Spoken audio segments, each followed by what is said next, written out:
can we just take a moment for the fact that every single day, this is your damn life.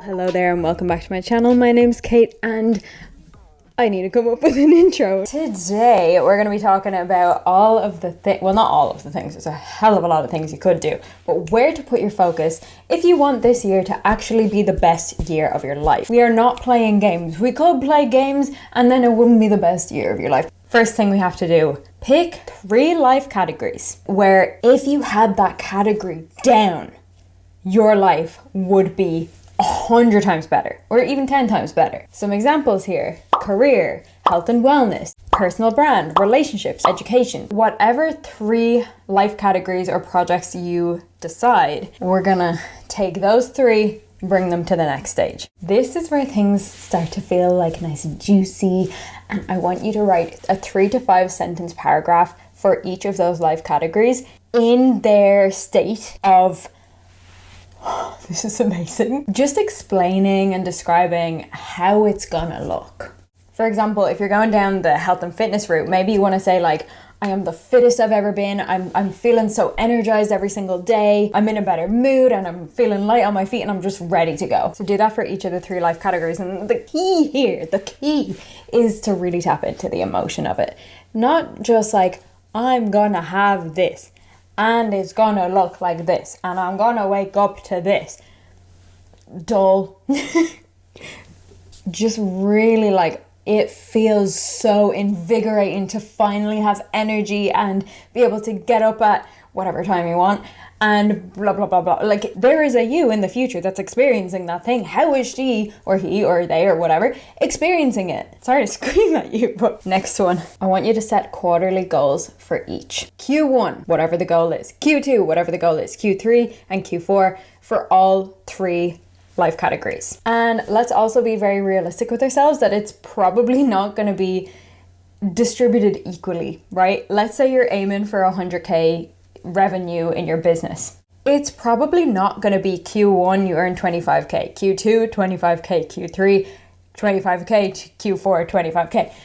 The chances of that happening are so slim, but also it means what, you hit a 25k quarter this quarter and then it doesn't grow anymore. Like, we can even it out a little bit. Start with like 10k, then 15k, and then, you know, do the maths. I'm not going to do it with you watching me like this. Now you have your quarterly targets. We're going to break it down to monthly targets. What is the target that you need to hit this month for the 1, the 2, and the 3?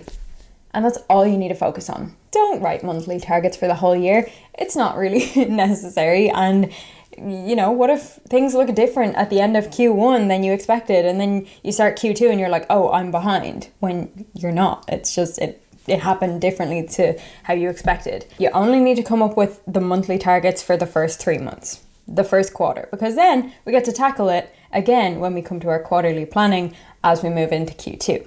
And we get to experience the inspiration and the excitement about it all over again. Another thing, it might be more beneficial for some goals to focus the quarterly and monthly targets on the actions that you'll be taking rather than the external result. I do have health and fitness goals that are body weight related, but I'm not always directly in control of my body weight. Hello, I'm just a girl. But for Q1, what I've done is I've set a 100-hour exercise goal. For the whole 12 weeks, I want to exercise for 100 hours. This can be anything from walking, cycling, dancing, weightlifting, anything. It all goes towards that goal. Guess what? It's gonna help me reach my body weight goals, but without me being like, oh my God, the scales is in control of whether I'm successful or not right now.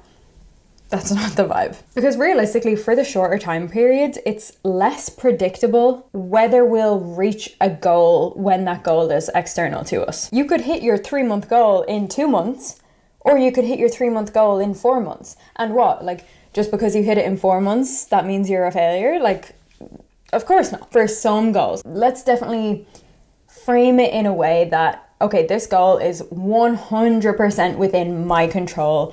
Nobody else has anything to do with it. Okay, our next step here. Habits, habits, habits. Now, you know what? I'm actually going to stop myself here. If you've gotten to this point of this video and you're like, I've heard all this before. Okay, but you still clicked on this video. So I'm wondering, how have you not had your best year ever yet? Do you know this information versus have you been implementing this information? Because there's a very big difference between those two. Knowledge is just knowledge, but the implementation of the knowledge is what's actually going to make this the best year of your life. Now, I really don't want you to overwhelm yourself here. Don't be like, I'm picking 10 habits for every single goal I have. No, don't do it. How we'll do this is I want you to bring it back to the yearly goal, whether it's monetary, health related, etc. And I want you to ask yourself, what is one action I could take every day that will take me 5 to 10 minutes in the day that will help you towards that goal? I'm going to use the health and fitness example here. If you've got fitness goals, maybe that 5 to 10 minute habit is doing 50 squat jumps. Is that going to help you towards that goal? Absolutely. Is it going to help you if you do it once? No. But consistently? 100% it will. Like, it's just guiding you towards that goal, and it keeps you in the headspace of, I am a person who's achieving this goal. Now, the habit could be a multitude of things. So if it doesn't make sense to do an action taking one that's based on that specific goal, maybe it makes more sense to do a mindset one. What's a mindset habit that will bring you closer to that ultimate goal? Or it could be an overall growth or skill-based habit. So if your goal is related to growing your YouTube channel, maybe the skill you want to build is SEO, or maybe the skill you want to build is video editing. So it might be watching a 5-minute video on how to do something new on Premiere Pro. So that might be something that's not directly going to grow your YouTube channel, but it provides you with the skills to grow your YouTube channel. Now, finally, once you've identified all the things you want to do to reach that next level, to achieve that big goal or those 3 big goals for the year, I'll ask you this one question. What comes next? Doing them. There's obviously a gap between you watching this video and you actually doing the thing. So what bridges that gap? Planning it in, baby. Planning it the hell in. That means adding it to your calendar. That means adding it to your Asana or your task management platform. Little sidebar here.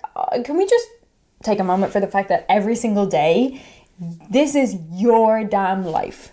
This is your life. Nobody else's, and you get to make it whatever the hell you want. Do you hear me, young lady? All right, to summarize, here's how you're going to have the best year of your life this year. Number 1, pick 3 life categories that if you had down would massively improve your life. Number 2, set goals that would make it obvious that you would achieve that. Number 3, write 3 to 5 sentence paragraphs explaining how it would feel and how it looks for you when you achieve that. 4, set quarterly goals. 5, break it down into monthly goals. 6, commit to 1 habit for each of those 3 goals. Sleep lots, drink lots of water, tidy your damn environment, and don't do it alone. Okay, we made it to the end of this video. Thank you so much for watching. You are a little legend and I love you. Go ahead and follow on Instagram at More to Life Kate. I'm posting some stuff over there. Maybe it's your cup of tea, maybe it's gonna be your cup of tea, isn't it? All right, I'm gonna see you next Wednesday. You have a great week.